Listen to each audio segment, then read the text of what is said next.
A pauta agora é abuso em transporte público. O número de casos registrados no estado de São Paulo aumentou 9% no primeiro trimestre deste ano em relação ao mesmo período do ano passado. Foi o que revelou um levantamento da Globo News, feito com dados da Secretaria de Estado de Segurança Pública. Beth, os números eles estão aumentando ou as pessoas que estão denunciando mais esse tipo de abuso? Pois é, Sérgio.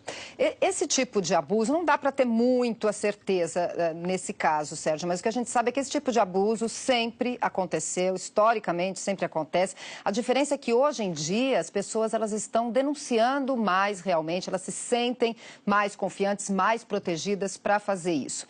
Os números, como você bem falou, são todos do estado de São Paulo.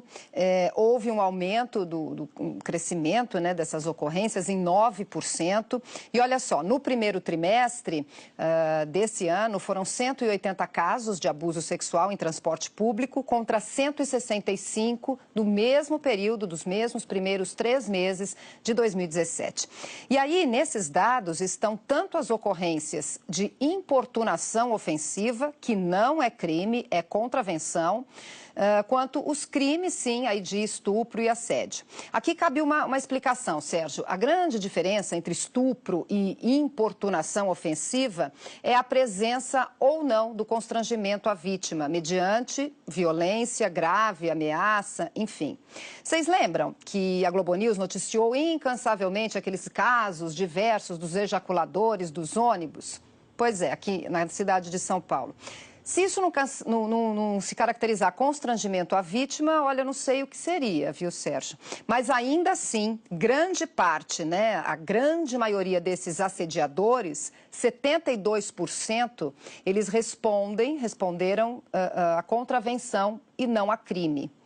De acordo com esses dados, que foram tabulados pela Globo News, mais da metade dos casos, 56%, acontecem no horário de pico, quando o transporte está bem cheio. E aí a gente pensa em ônibus, em trem, em metrô. Então, que horário é esse? Pela manhã, é entre 6 e 9 da manhã, e entre tarde e noite, fica entre 5 da tarde e 8 da noite. A Secretaria de Segurança Pública divulgou uma nota, diz que vem adotando medidas para combater essa situação em todo o estado. E aqui, na capital, nesse primeiro trimestre do ano, 40 pessoas já foram presas, segundo a Secretaria de Segurança Pública. O Ministério Público e a Polícia Militar também atuam nesse combate, mas principalmente, Sérgio, na prevenção a esses crimes, né? Então, eles estão produzindo, já está sendo divulgado, inclusive, já está disponível uma cartilha para orientar as vítimas e as testemunhas também como fazer para denunciar esse abuso sexual nos transportes públicos. Realmente a gente sabe que tendo as informações, tendo acesso à informação, fica sempre mais fácil nos defender e também denunciar esse tipo de crime. É importante esse tipo de ação, Eliane. A gente viu que o número cresceu, né, infelizmente, para se evitar que novos casos venham a acontecer, embora muitos desses criminosos, né, eles acabam reincidindo, né, porque a pena, na verdade, não é alta e etc., e eles acabam depois voltando a praticar esse tipo de ação. É aquela história do crime compensa, né? Se o cara acha fácil, fazia, né? Se quando ele é pego não acontece nada, né? É quase um passeio, dá um passeio ali na cadeia e volta, né? Ele volta a fazer. Você viu o que aconteceu da última vez, já aconteceu exatamente isso. O sujeito foi preso, foi denunciado, enfim, depois saiu e continuou fazendo. Então, preciso sim que haja ali uma conexão entre a sociedade, entre os usuários e entre o poder público para, enfim, cercar esses cidadãos e proibir que eles entrem. Eles têm que ser vetados de transportes públicos, eles que andem de bicicleta ou a pé, porque não é possível.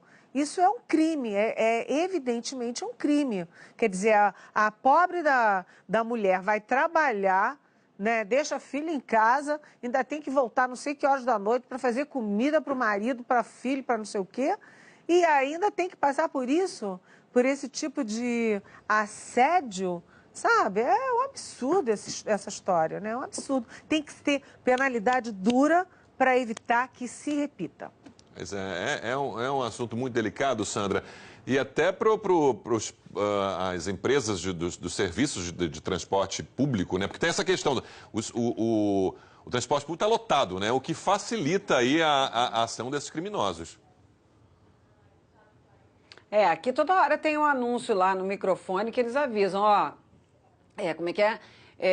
Transporte público cheio não é uma desculpa para você, basicamente, se esfregar no passageiro próximo a você. Né? Então, tanto eles até avisam, se você está com uma bolsa grandona atrás, bota para o lado, né? Porque aí se você chega perto, a pessoa, às vezes você não sabe exatamente o que está atrás de você, você fala, opa, peraí. Então, aqui também tem bastante campanha para isso, Sérgio. E aí, se acontece alguma coisa, você tem que chamar, lá tem um botãozinho na sua estação, você salta do trem, chama pelo botãozinho, ou mesmo dentro do trem também tem um botãozinho, reclama na hora para o condutor, o cara vai ser retirado, pelo menos. Não sei se ele vai ficar preso muito tempo, acho que não, mas pelo menos ele vai ser retirado do trem. Importante aí também a imprensa monitorar como é que estão esses casos, a evolução ou não nessa comparação agora com o ano passado, mas ao longo de 2018 também.